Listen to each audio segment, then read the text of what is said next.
Welcome to the Sleep Narrator. I know you use these videos to drift off into slumber, so before you close your eyes, take a second to like the video and subscribe. Also, let me know where are you watching from and what time is it for you right now. Now, settle in, get comfortable, and let your mind wander as I tell you a story. They say Achilles died at Troy, his heel pierced by an arrow from Paris, guided by Apollo. They say he burned on a pyre, his ashes mixed with Patroclus's. They say his story ended there. They were wrong. Long after the walls of Troy had crumbled into dust, a fisherman on the island of Skyros told stories of a tall man who walked the northern cliffs. Alone, silent, and ageless. They called him the Ghost. Children dared each other to speak to him. None returned with courage enough to meet his eyes. Achilles had lived many lives. His legend had burned too brightly to vanish entirely, so he chose exile. Not for shame or guilt, but for silence. War had been his music. Now he craved stillness. He had not died at Troy. The gods had their own plans. The arrow struck, yes, but as his vision dimmed, Thetis came, mother, sea-born, unwilling to lose her son to fate. She carried him from the battlefield before fire claimed him, healing what should not have been healed. When Achilles awoke, the war was over. Odysseus found him first. The king of Ithaca had returned from his own cursed voyage and aged beyond his years. He stood on the shore below Achilles' hut, wind tearing at his clothes. "You left us," Odysseus said simply. Achilles didn't look at him. "You were meant to die old, in peace. Why come here? Because peace is a lie, and you know." Odysseus climbed the rocks and sat beside his old comrade. There was no warmth between them, only the ache of memory. "You were supposed to be the flame," he said. "Now you hide from the ashes. And what do, king of tricks? I watch my house crumble, my wife pray to absent gods, and my son dream of war." Silence. Then Achilles said, "There's nothing left to fight for." Odysseus nodded slowly. "Then maybe it's time we build." They were joined by others, one by one. Phoenix came, limping and older, carrying scrolls instead of swords. Neoptolemus, Achilles' son, arrived in a black ship, full of questions and resentment. Diomedes came without fanfare, tired of city walls and kingly games. They formed a brotherhood of the broken heroes who had seen too much. On Skyros, they built no fortress, no temple, just homes and olive trees and a fire that burned each night, where stories were told not to glorify the past, but to release its grip. One day, a ship came bearing a woman who had launched 1,000 more. Helen, older now, but unbowed. No longer a prize, no longer an excuse for war. She came not as a queen, but as a pilgrim. Achilles met her at the shore. "Come to reclaim beauty's curse?" he asked. "No," she said, "to see if gods ever tire of playing with mortals." They sat often in silence.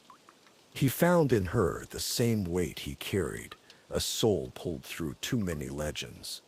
Peace is not a story the world likes to hear.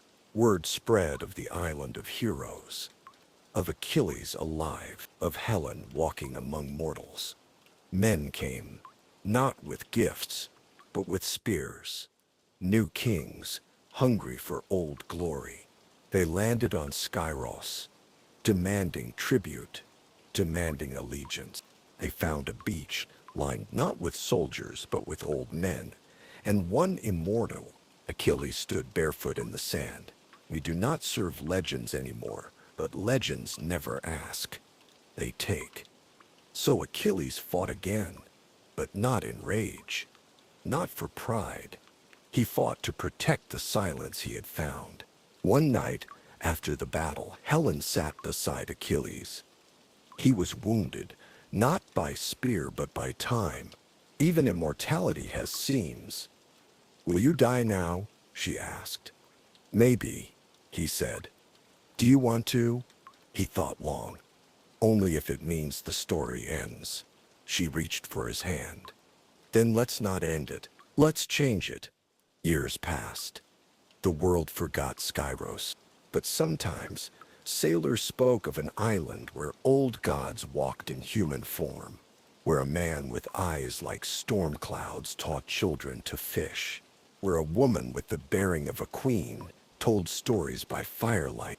They say Achilles lives there still. And this time, they might be right. Achilles had watched his son grow into a man with the fire of war in his blood. Neoptolemus struggled to plant roots. His hands, made for weapons, trembled when holding a plow. One evening, by the olive grove, Achilles handed him a blade, not for killing, but pruning. "War taught us how to take," he said. "This teaches us how to shape." The younger man stared at the branch in his hands. "But shaping is slow." Achilles smiled. "That's the point." The olive tree they planted together would take years to bear fruit. But Neoptolemus visited it each day, waiting. Diomedes, restless, found a cave in the hills of Skyros. Inside, the bones of something ancient, a shrine long forgotten.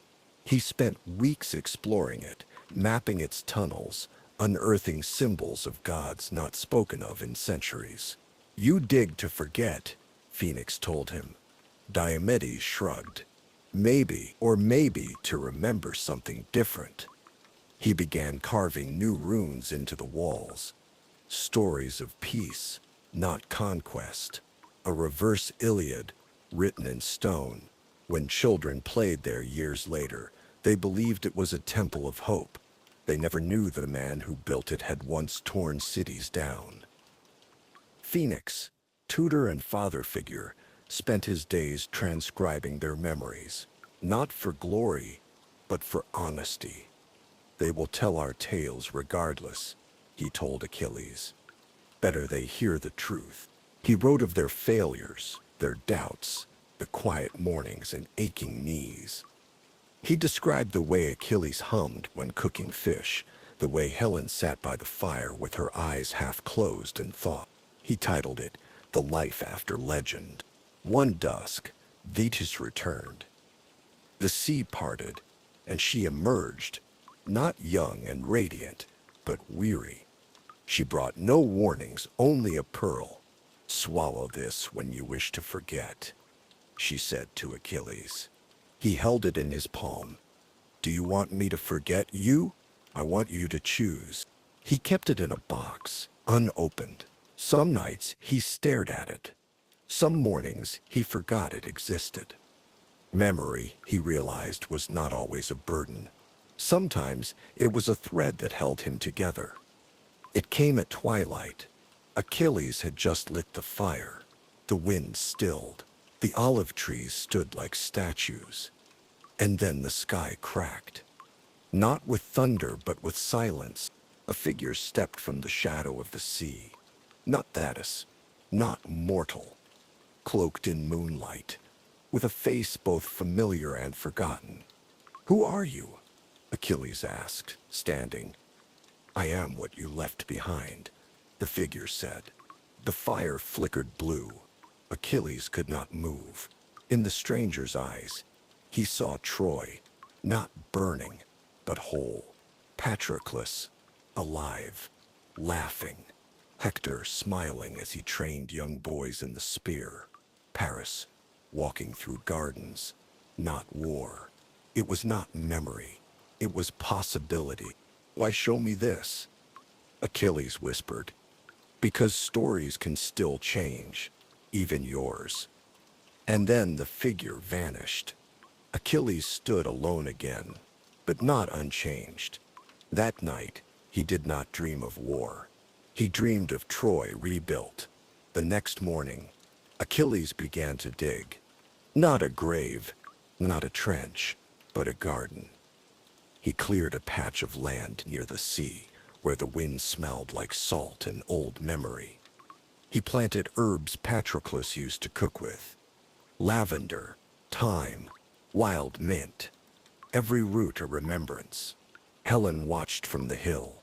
You bury him again. Achilles shook his head. I let him live. This time he grows. Others joined. Phoenix planted fig trees. Diomedes carried stones to mark the boundary. Even Neoptolemus helped, silent but steady. They called it the Garden of Patroclus. Each morning, Achilles watered it with seawater and silence. It grew. It was a morning like any other, except for the footprints in the sand. Small, barefoot, Achilles followed them down the beach. At the far end, near a tide pool, sat a child. Curly dark hair, eyes too old for that face. A scar on the brow that matched a line Achilles had once worn in war. The child looked up. Is this where the heroes sleep? We don't sleep, Achilles said. We wait, the boy smiled. Then I waited right. He said his name, and Achilles felt something shift. Not fear, not dread, recognition. The child's name was Asterion, a name from Crete, Phoenix said that evening, flipping through memory. But Achilles wasn't thinking of the island. He remembered a night before Troy, a fleeting love, a woman with hands like sea glass and a laugh like wind through reeds. A promise never fulfilled, a name never spoken again. Until now. He looks like you, Helen said quietly. But it's his eyes. They're older than they should be. Asterion wandered the island freely, learning quickly, listening closely. He asked questions the others hadn't thought to ask in years. Why did you fight? What was Patroclus like? Do you still feel it? The war. Achilles never answered directly. But each question planted something. Asterion didn't demand legend. He demanded honesty, and that was harder. Asterion found the cave. Diomedes tried to stop him. It's not a place for children, but the boy had already drawn maps in his head. He walked through the carved halls, reading the runes as if they were lullabies. He reached a chamber even Diomedes hadn't dared enter. On the wall, a mural long hidden by moss. A figure in gold armor, kneeling. A crown cast down. A sword broken. That's you, Asterion said, when Achilles arrived behind him. Was. No, the boy said. Still, you just put down the sword. Achilles looked again, and for the first time, didn't flinch. The stars vanished one night. No clouds, no wind, just darkness overhead, as if the sky had forgotten how to shine. Helen stood watch, uneasy. Phoenix stirred ash in the fire. Even the sea fell silent.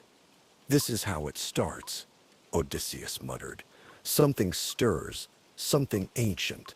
In the cave, the runes glowed faintly. The garden shivered, leaves curling inward. Animals hid.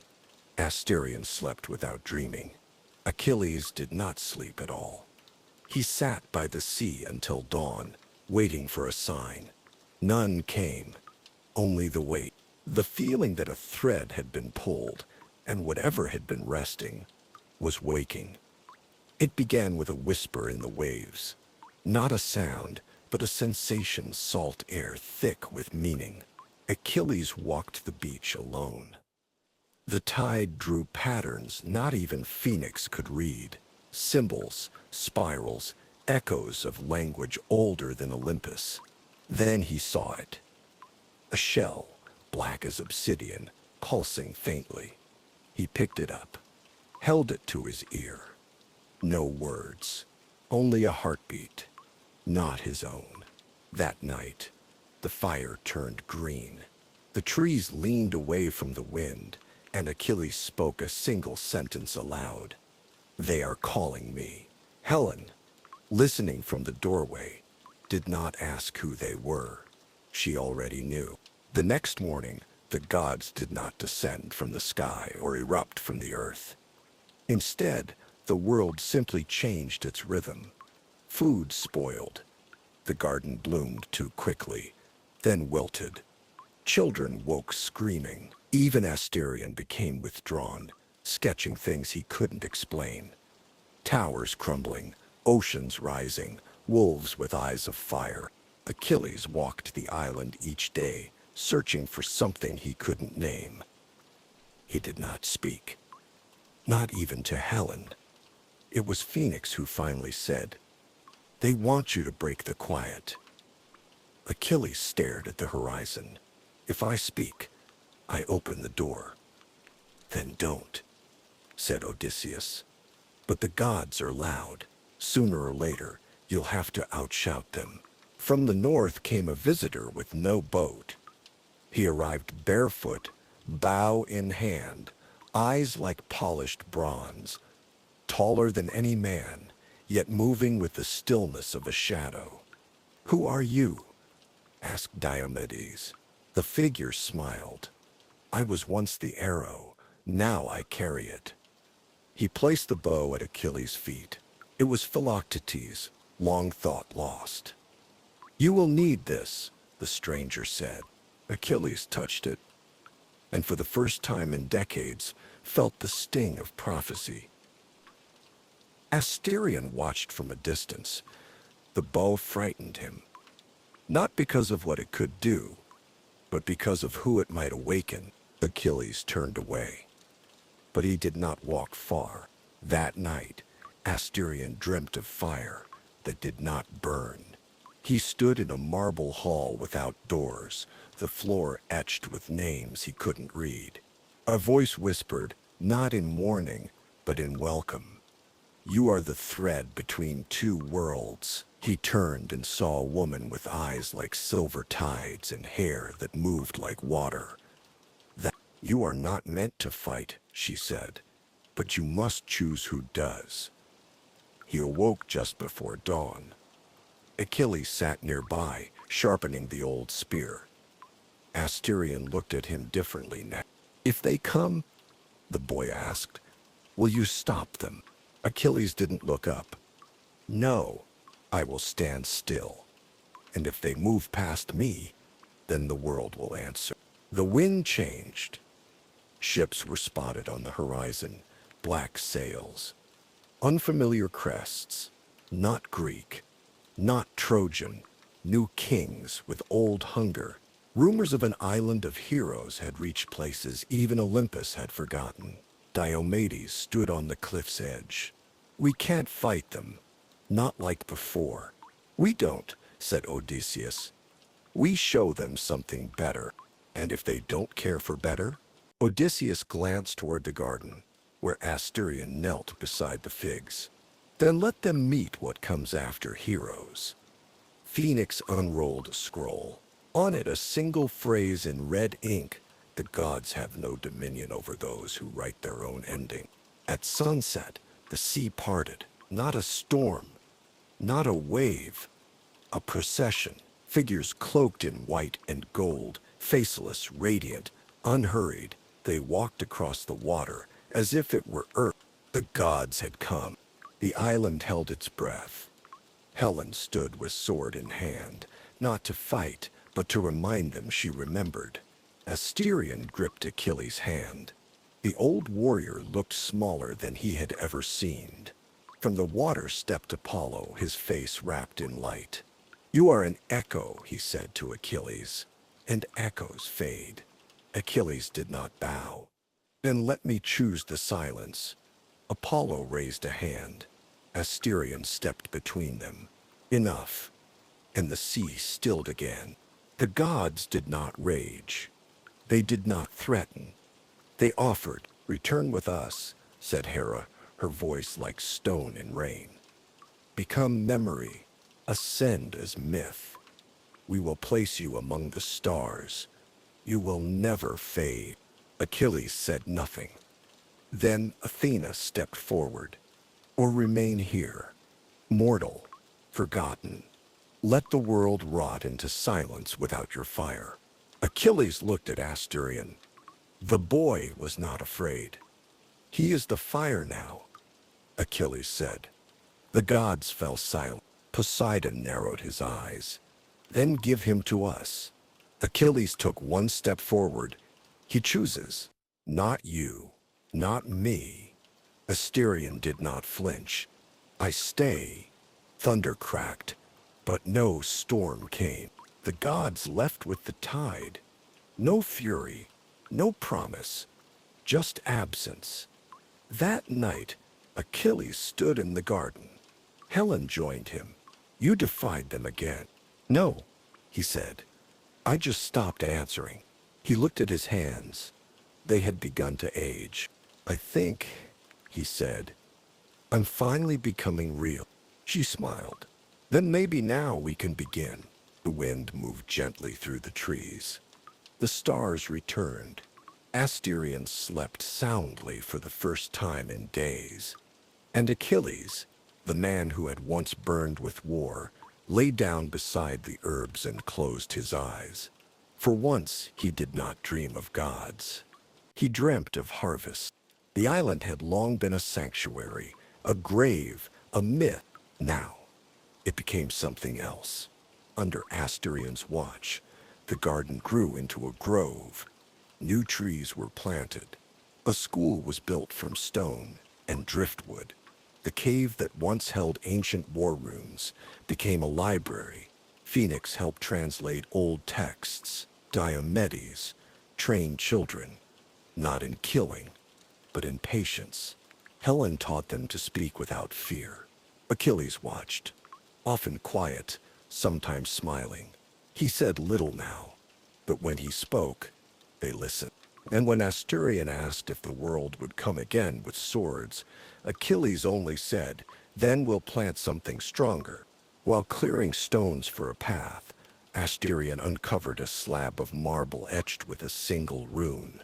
None of the old warriors recognized it, not even Phoenix. At night, it glowed faintly, not with threat, but with purpose. Achilles touched it and felt a tremor beneath the earth. A breath, long held, a memory not his. That night, he dreamt of a forge under the sea, a hammer striking rhythm into metal not yet shaped, and a voice. All peace is forged, never found. In the morning, the rune had disappeared, but Asterion remembered it. Every curve, every edge, he began to carve it into the school's doorway. Helen began to paint. She used ash and wine and crushed berries. She painted the cliffs, the school walls, even stones along the path to the garden. Each image was a scene no bard had sung, Hector holding a child, Paris planting wheat, Patroclus dancing, Achilles laughing. They won't last, Odysseus said one morning. No, she agreed. But neither did the war. Some nights she painted in silence. Other nights, she asked Asterion to help. His strokes were rough, but honest. One day, Achilles joined them. Just once, he painted a single olive tree, nothing more. The ship came just after dawn, not black-sailed, not hostile. One man disembarked. No guards, no banners. His armor was bronze, dulled by salt. A lion crest on his chest plate. The Nellos. He walked slowly up the path to the grove. Old now, like the rest, but not diminished. Helen met him before anyone else. You came without war, she said. I came without a throne, he replied. They sat beneath the fig trees. No blame, no heat, just the long breath of two people who had lived too long in other people's stories. Achilles watched from a distance, then walked forward. They sat by the sea. Achilles and Menelaus. No one spoke at first. Then Menelaus said, it was never about her. Achilles nodded. I know. It was about being remembered. And now, Now I want to be forgotten, but cleanly. Achilles handed him a cup of olive wine. Then stay. There's room for those who want to be small. Menelaus looked around the island.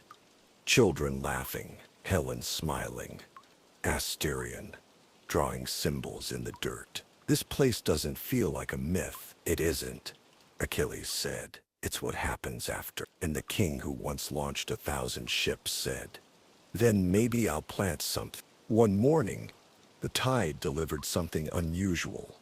A shell, black and veined with silver. Achilles recognized it. He'd seen one like it long ago when the gods first called. Inside was no voice, no riddle. Just a sliver of bronze, shaped like a broken arrowhead, and a strip of cloth, sea-worn with one word stitched in thread. Endure. He carried it to the cave, placed it where the runes first glowed. Asterion stood beside him. Is it from them? Maybe, Achilles said. Or maybe it's from the part of me that never left the sea. They sealed it in a box, buried it beneath the tree Achilles had painted, and left it there. The first leaves fell golden, slow, deliberate. Autumn on Skyros was softer than in other lands, but this year the change came early. The olive grove grew quiet. The garden slowed. The sea grew colder. Achilles felt it in his bones. He sat longer each morning, walking less, speaking only when needed. The others noticed, but no one spoke of it, only Helen did. Is it time? She asked. Not yet, he said. But soon, Asterion spent more hours in the school. His questions had changed. Less about what was, more about what must. He was preparing, and Achilles let him. It began with a cough. One of the children grew pale, weak, then another. The healers worked, but the fever spread. Panic whispered at the edges of calm. Phoenix burned herbs. Helen boiled seawater. Diomedes walked the village at night, eyes sharp, hands steady. Achilles stayed in the garden. He watched, and then Asterion stepped forward. He gathered the sick, cleared the library cave, organized the healthy, built fires, rationed food, called meetings. He did not ask what Achilles would do. He knew Achilles was watching. 3 days passed. Then the fever broke. No deaths, just quiet. When it was done, Asterion stood alone outside the cave. Achilles approached. You led, Asterion nodded. Because someone had to, Achilles smiled. Now you understand. Diomedes had packed quietly. No speech, no farewell feast. Asterion found him at the edge of the cove, adjusting his weather-worn cloak. Where will you go? Where there are no stories left. You could stay, Diomedes smiled. No, Skyros is for planting things. I was made for ruins. Achilles joined them. You taught them well, he said. I taught them what not to become. You showed them what comes after. They clasped forearms. No tears. Before he left, Diomedes left a small leather pouch with Asterion. Inside, a compass, a map of the stars, and a knife dulled by time. For when you're lost, cold or unsure, like the rest of us. Then he was gone. Asterion proposed it. A festival not for gods, or heroes, or victories, but for beginnings. The first fire, the first olive, the first song, the first peace. They hung lights made of shell and bone. Children painted their faces in ochre and ash. Phoenix composed a hymn. Helen lit torches along the grove. Achilles was the last to arrive. He wore no armor, just a cloak woven from island wool, stitched by quiet hands. He did not speak. He walked through the grove, touching each tree he and his son had planted. He stood before each fire and nodded once. That night, Asterion stood before the island. He said, "There will be no statues here, no temples. We build with breath. We plant memory in soil." And everyone stayed silent, because they knew this was how legends truly last. It was the coldest morning yet. Achilles rose before dawn. He moved slowly, with care. We visited the cliff where Odysseus once arrived, the beach where Helen first returned, the cave where Diomedes carved peace into stone. He stood before the olive grove, where Asterion now taught the younger children. He did not interrupt, just watched. Then he walked to the garden. The herbs were still blooming. Helen found him there before noon. "Are you ready?" "I've been ready since Troy," he said. She sat beside him. They didn't speak. They watched the sea, listened to wind in the leaves. When she looked again, his eyes were closed. His breath was gone. But the warmth remained. They did not burn him. They did not bury him. They planted him. In the center of the garden, beneath the same sky he once defied, they dug into the earth and placed his body wrapped in linen and olive leaves. Asterion planted a sapling above him. A young cypress, silent and tall. He didn't want a statue, Phoenix said. "He has roots now," Helen replied. The tree grew fast, as if it had waited its whole life to rise. Children would one day sit beneath it and listen to stories they would not believe. A man who could not die. A man who chose to live. Life did not stop. The school bells rang. The fires were lit. Helen taught poetry beside the sea. Asterion walked the grove each morning, touching the trees Achilles had once tended. There was an emptiness at first, a quiet in the rhythm, but slowly that space became sacred. Phoenix added a final chapter to the scrolls. He was not God, nor ghost, nor king. He was the beginning of peace. And Odysseus, now slower and grayer, said he would have hated that line. They laughed. They kept living. That was the monument. Years later, a boy came to Asterion with a question. "Is it true your father could not be killed?" Asterion smiled. He could. He just never gave anyone the satisfaction. The boy held out a parchment, one of Diomedes' maps. It showed other islands, forgotten temples, distant coastlines. "Will we go?" he asked.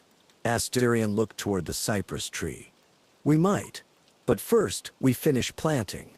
The boy nodded, and as they walked through the garden, another child joined, then another, until a path formed beneath their feet. Not toward war, but toward story. Long after the last of the old heroes had passed into memory, sailors still spoke of Skyros, not as a land of warriors, but of voices.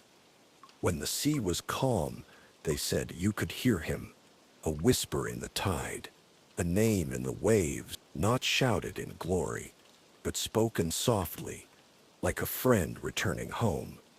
Achilles, not the destroyer, not the avenger, just the man who chose to stay. Some say he walks the garden still, not to haunt, but to tend.